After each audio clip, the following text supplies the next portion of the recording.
Join former FBI senior forensic examiners Becky Passmore and Stacey Eldridge as they dig into the world of digital forensics, one bite at a time.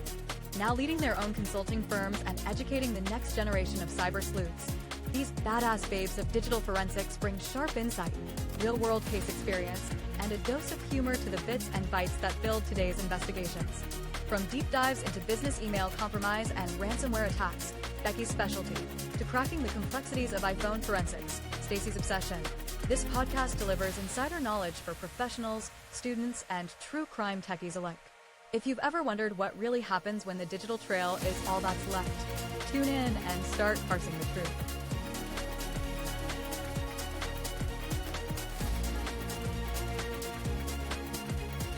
Parsing the Truth one bite at a time is proud to welcome our first sponsor, Ace Forensics. They are based near Chicago and they've been building systems since 1983. Ace Forensics delivers high-performance digital forensics workstations, laptops, and servers to justice agencies across the United States and around the world. They offer unmatched value and the industry's only 5-year digital forensics warranty. Ace Forensics build the systems your digital forensics software deserves. If you're procuring digital forensics equipment, reach out to them for a competitive quote. Now, on to our episode.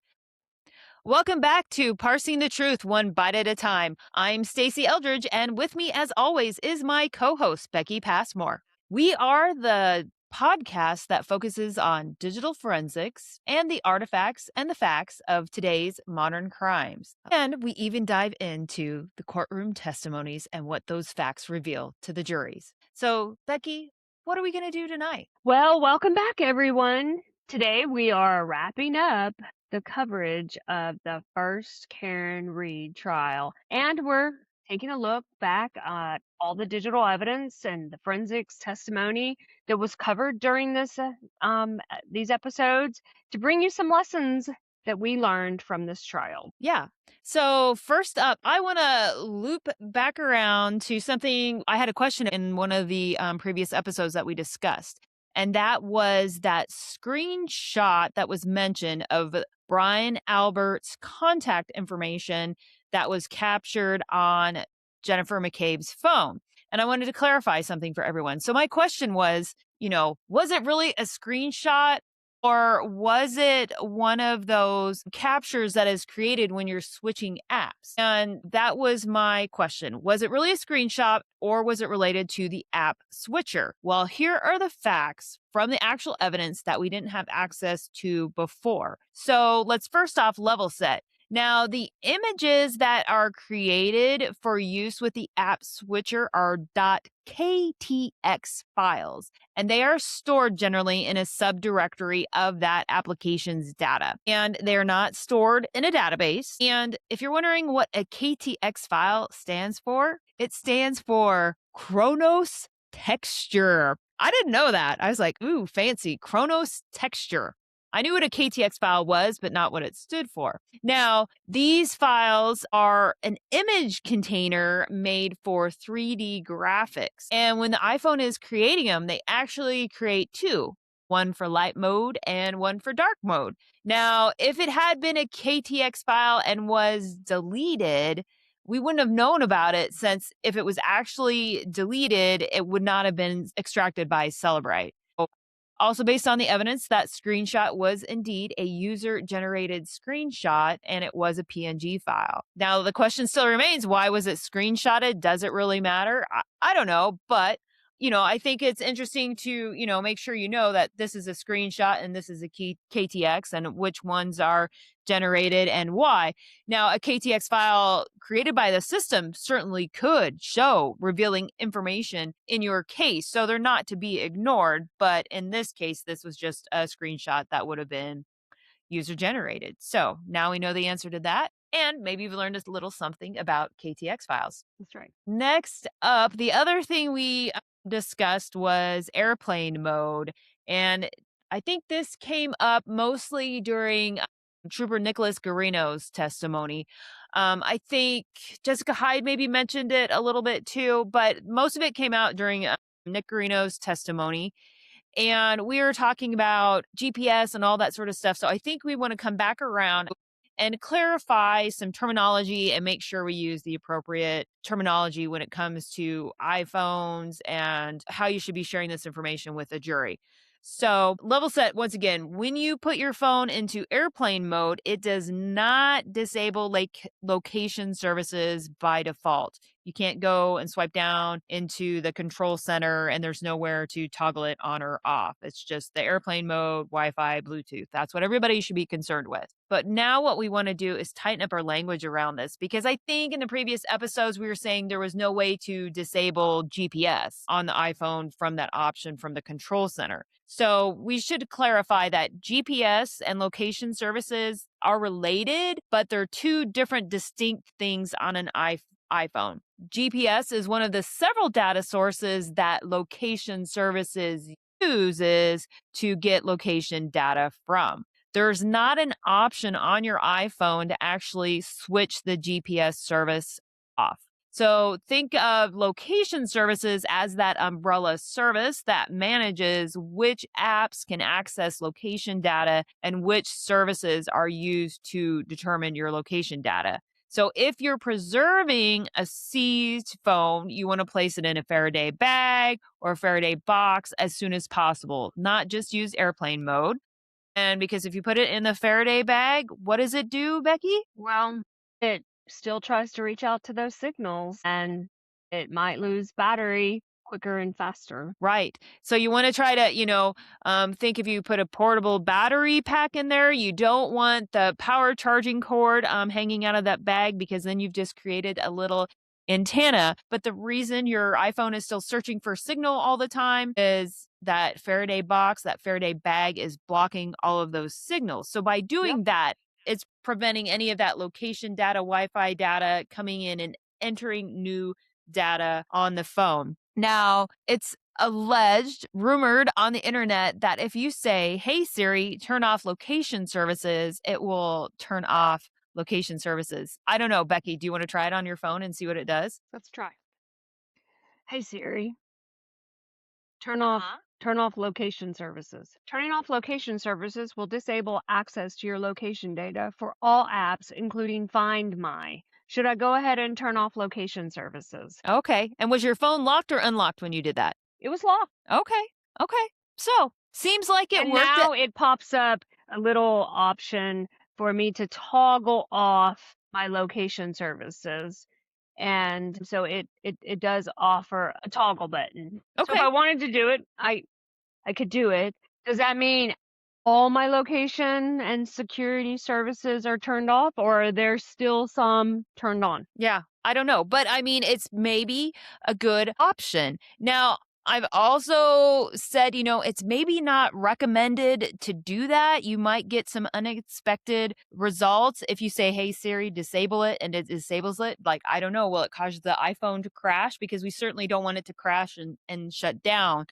Like everything, it's about managing risk and mitigating the circumstances. What data do you need to preserve? How important is that you have that location data shut off? Like if you know it's just going to be an hour or two before you can get it to wherever you've got to go that has a Faraday bag, a room, a box, or whatever that's going to block those signals, maybe you don't mess with it. But maybe it's some sort of remote situation. You don't have any Faraday bags. Maybe you want to take that risk. It all just depends.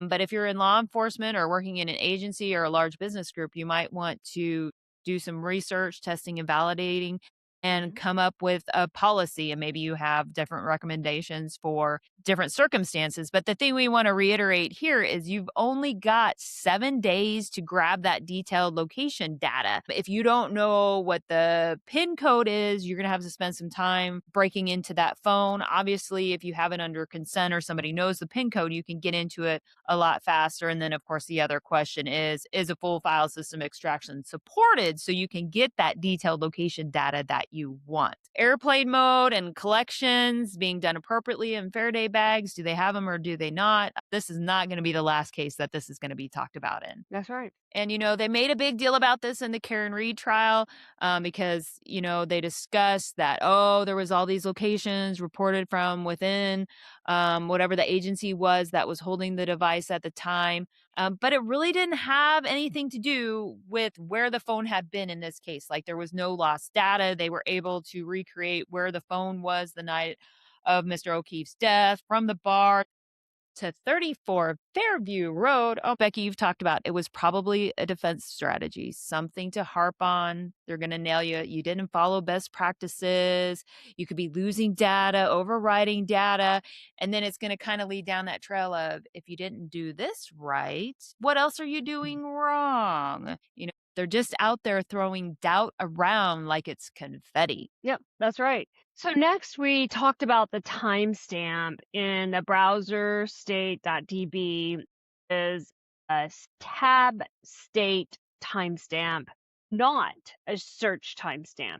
Could the two ever match? Perhaps. But the big takeaway from this trial was that iOS 15 changed this database to only write when a tab is closed. Yep. The last viewed time reflects when that tab last changed focus and was closed, not when a URL was accessed. Much Yeah. of what that table used to do is now to be able to track in memory and not in the table itself. It makes sense that there's a lot of writing to a database. Celebrite ultimately removed this timestamp from its output because it is and this is in Ian Whiffin's words, wildly inaccurate. But it still exists in the raw data. Now, if you want to see this for yourself and you don't want to have the ability to create your own test data set, you can use one of Josh Hickman's. Head over to his blog at Binary Hick, and he has versions of iOS 13 through 17 available for download, along with detailed notes on the actions taken on these devices. And I'll say this much. Those versions of iOS that Josh Hickman has created as data sets for people to use for training purposes, for testing purposes, they're very well written. Yeah. So I downloaded the iOS 15 version and I could see the web URL in the browser state DB, and it did not match the time of his searches as documented and corroborated with the history. Yeah, this was a big one in this case, right? That was sort of I don't know, in my opinion, the huge controversial artifact in this case was the time. And people Yeah. are still upset about this time. Mm-hmm. And I think if you don't believe it, you're unsure, you think that it reflects the search time, then I think you should go out and do your own testing and validating because this Sure. might come out to your case. And so you need to understand what you're stating and you need to believe what you're stating too, is right. Yeah, You can't just for say, sure. well, somebody said this and I'm just going to take their word for it, especially when this has been hot, hugely contested. So if this is important to your case, you're going to have a hard time on the stand. So you better double down and do a bunch of testing because the opposing side isn't going to go down without a fight if you're trying to say something from this database and the times are super important to your case. Right. And tool version matters. These different tool versions provide different results. That's why they keep releasing new versions because they can parse more artifacts. Celebrate 7.53.0.29 did not parse the search term house long to die in cold from the browser state.db wall record, which was used by Dorano. Version 7.55 was the first version capable of parsing that data. Version 7.61.0.12 is what Richard Green used. Dorano's original report omitted the artifact entirely because it was not a supported artifact at that time. At the end of the trial, it seems it's once again not a supported Celebrite artifact. So a few key points here is always document which tool version produced each finding. Using a new version of a tool is not re-examination in the sense that you're not conducting the extraction again, but you need to check the search warrant again and confer with legal counsel if you can process this data again with a newer version of the tool. So we go back and look at the results over again all the time when preparing for trial prep. But processing with new tools, different tools, or newer versions of tools, will that be a problem in your jurisdiction? Those are good questions. And you don't want to, you know, do something so close to the trial to get your data kicked out. It's probably going to be more noticeable if you are producing exhibits sort of at the last minute with these new tools. And if Yeah. people catch on to that, they might raise some questions and try to get that stuff tossed out of court. So, just, double check. Read the search warrant again, whatever your legal authority is again, and make sure that it's okay to do that. Other people might have questions. Well, why did Garino use this version? And why did Richard Green use a newer version? And obviously in the testimony, it came back out later that Garino did go back and use newer versions to come up with those same results. And it wasn't until Richard Green's affidavit came out, but they're using different versions because, law enforcement is working the case first. Then if it goes to trial or they know it's going to trial, that's when another digital forensic examiner for the defense is brought in. And it kind of Mhm. depends when somebody for the defense gets brought in. Are they doing it sooner, trying to get charges dismissed so it doesn't go to Mhm. trial, or are they kind of waiting till the last minute? But obviously, all this time has gone by. So I'm using whatever my latest version of my tool is when I get evidence to examine. If I'm finding different things than what the other side found and they used an older, different version of the tool, I might go back and use that older version too. But see, that's the thing. When you're on the defense side, you're kind of playing by a different set of rules. There's a lot more liberty of what you can go Right. back and Yeah, do. for sure. And along the same lines of using newer versions, if you can, Yeah. use multiple tools. Right. Nothing And, wrong with if that. you're going to use multiple tools, you should probably understand what their differences are. Do you like the way something looks in one tool versus the other? Does it make more sense in your mind? Do you like how you can drill down in this tool versus the other tool? And there was some of that discussed during the testimony as well.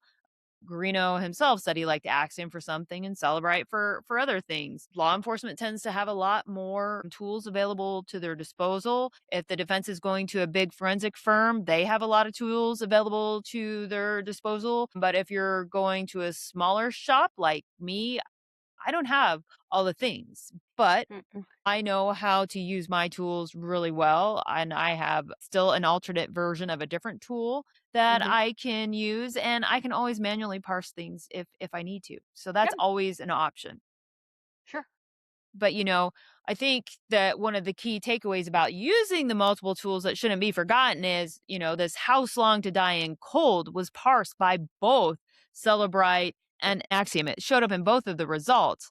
So the whole challenge with this in this case was not the fact that the tools found it or did not find it. It was what the heck did that data mean? What the heck did that timestamp mean?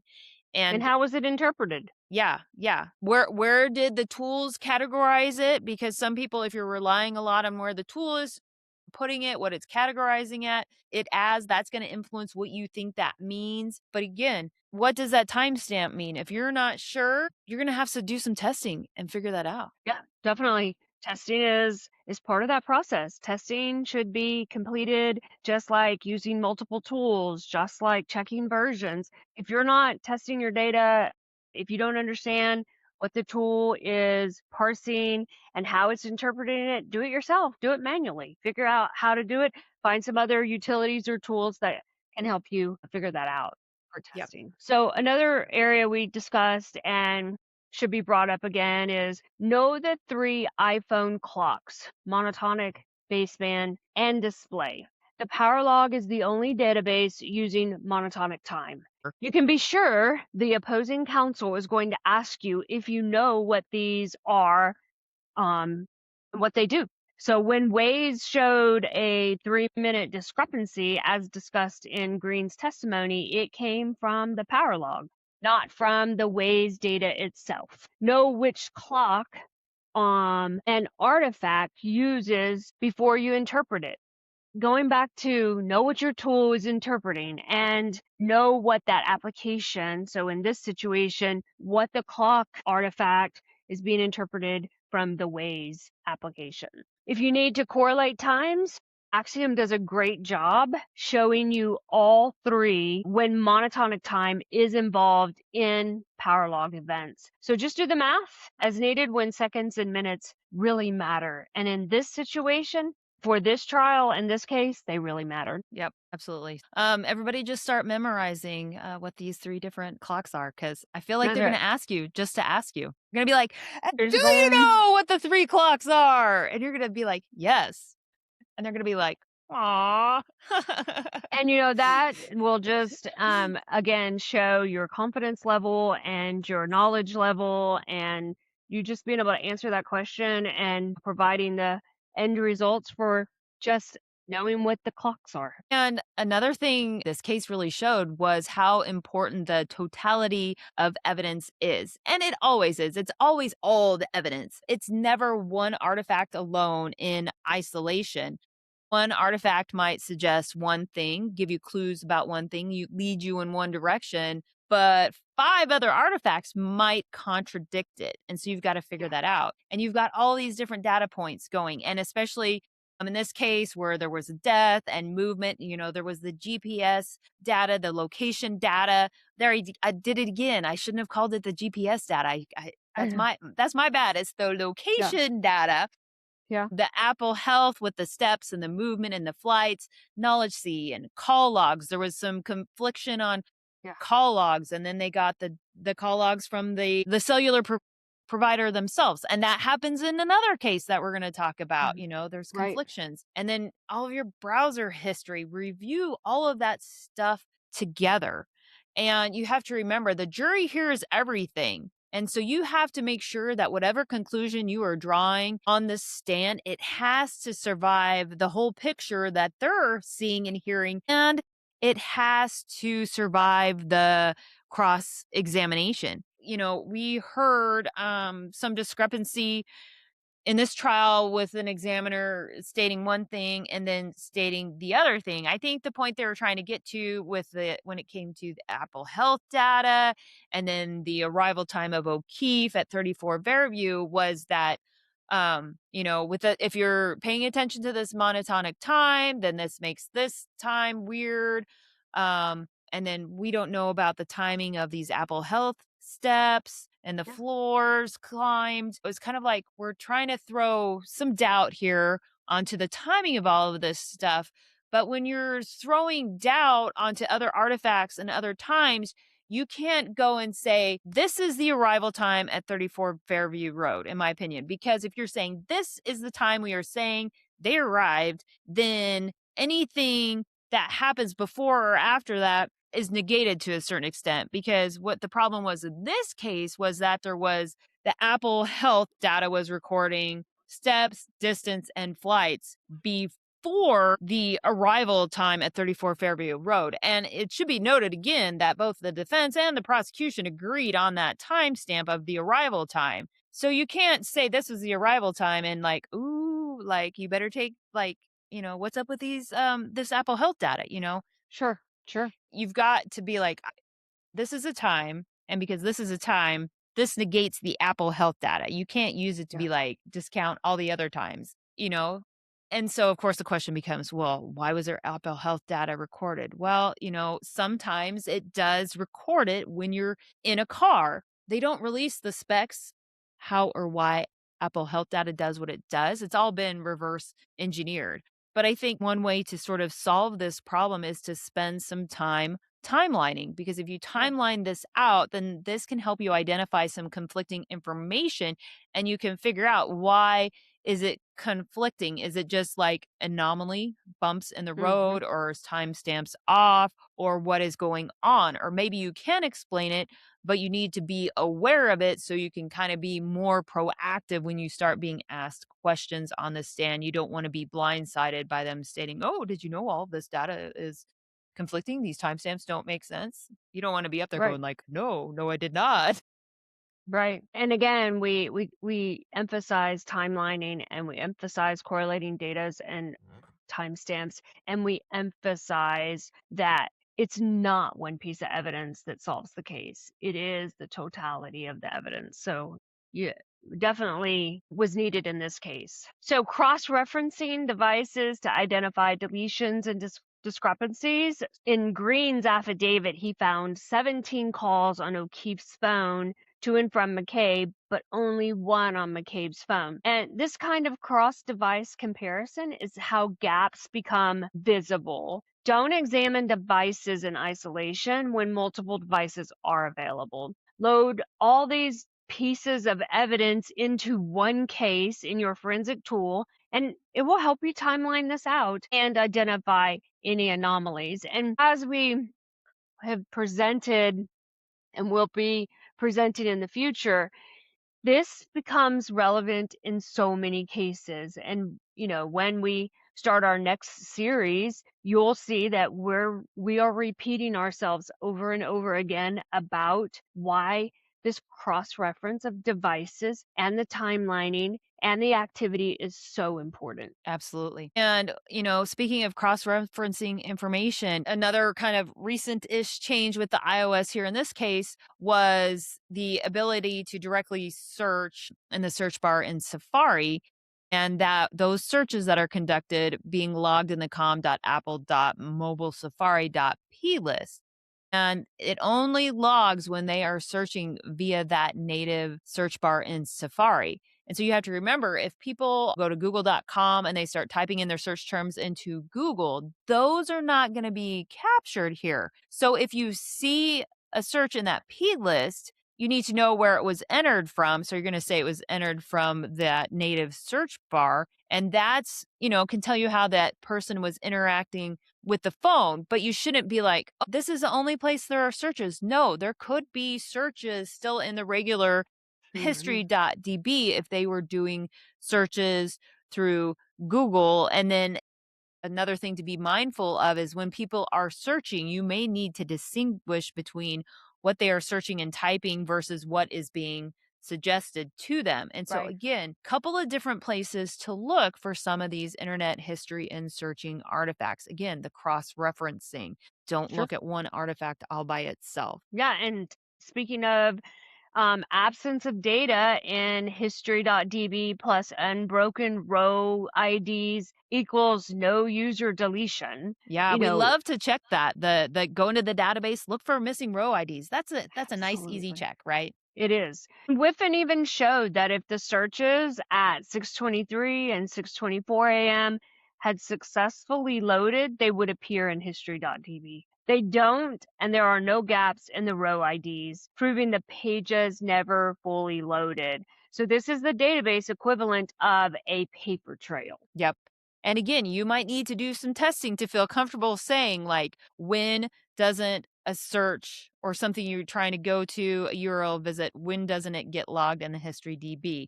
But you have to remember, like, there are some other artifacts from different databases, different system files that were indicating, hey, this search was going on. And so, again, Yeah, you got to figure out what do all of those artifacts mean together. of course. Yep. And then I don't know, we didn't talk about it. It wasn't in any of the digital forensics testimony, but do you want to talk about something kind of silly from the trial, Beck?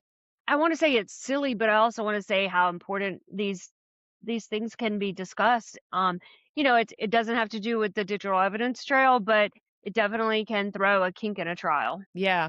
So Jennifer McCabe testified in this case, and she had said at some point, I believe it was when she was in grand jury, that some of these calls must have occurred before because she had butt dialed.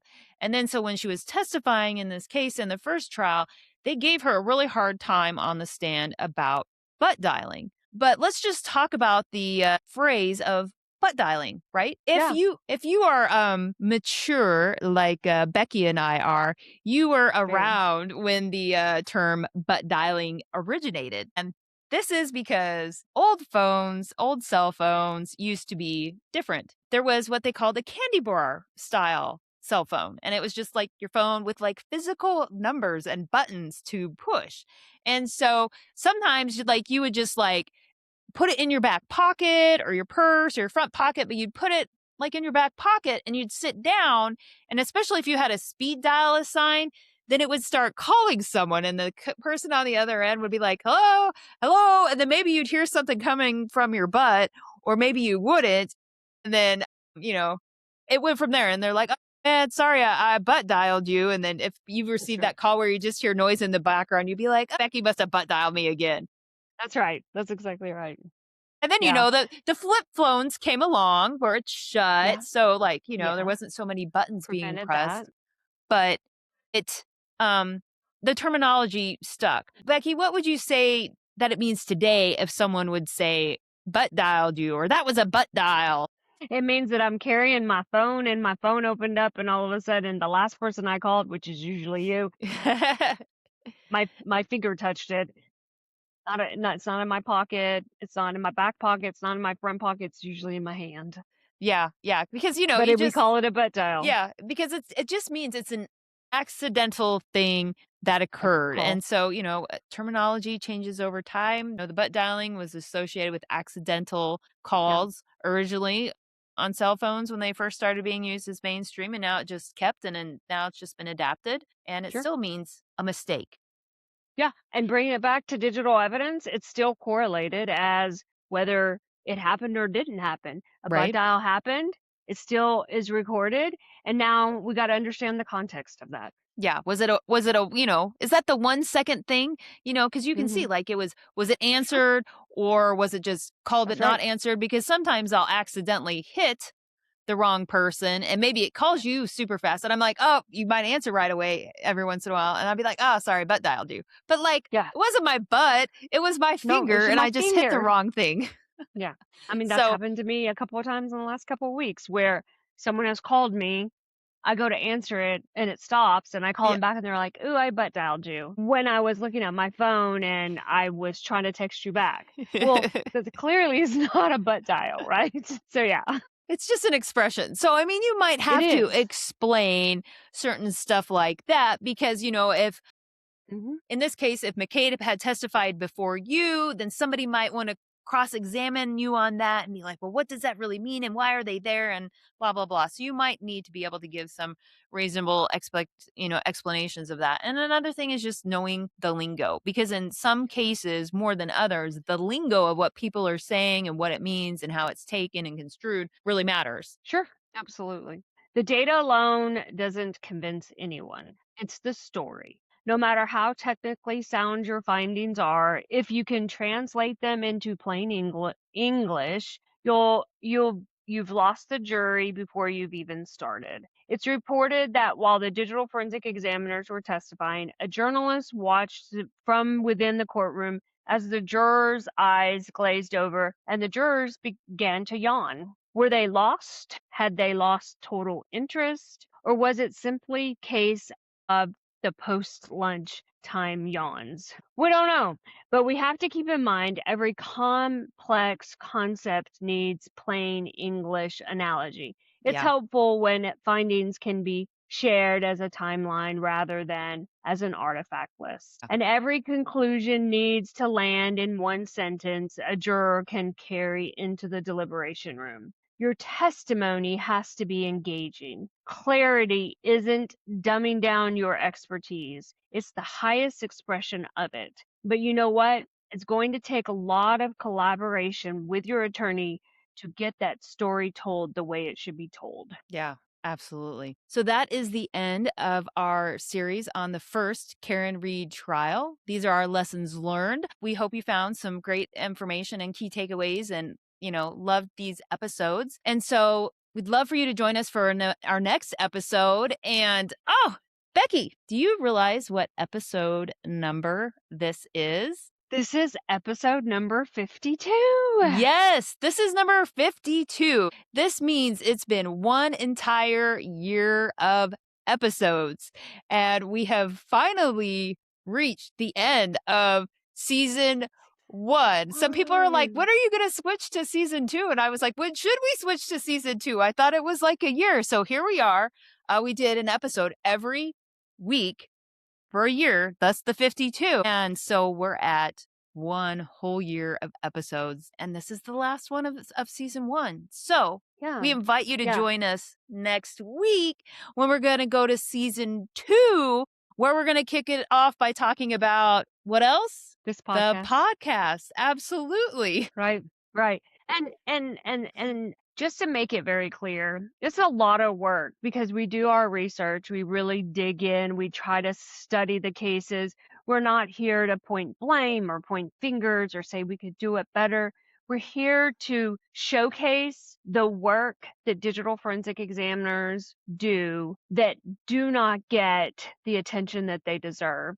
And so we just want to continue these episodes and continue showcasing these cases. Yeah. A lot of forensic examiners are very humble. They don't want to talk about all the great work that they've done, but we feel it's important to study these cases and bring out the artifacts, the testimony, because if you can learn something down the line to where you can be a better examiner, you can be a better testifier.